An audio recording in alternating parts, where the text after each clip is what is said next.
Bottle feed ఇస్తుందని చూస్తున్నారా? నేను తలస్నానం చేసినప్పుడు అసలు పాపకి పాలు ఇవ్వను తడి జుట్టు మీద, ఎందుకంటే దానివల్ల పాపకి జలుబు చేస్తుంది కాబట్టి. ఒకవేళ నేను ఇస్తానన్నా కూడా మా అమ్మ అస్సలు ఇవ్వనివ్వదు.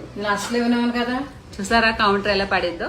ఇప్పుడే స్నానం చేసి వచ్చాను. ఆమెకి ఆకలేస్తుంది. ఆబ్వియస్లీ నేను స్నానం చేసి వచ్చాను కాబట్టి ఆమెకి పాలు పట్టించుకుని ఉండలేను కదా.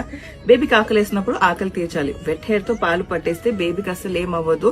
It's a big మెథ్. నేను తల స్నానం చేసి వస్తే బేబీకి జలుబు అవ్వడం ఏంటి?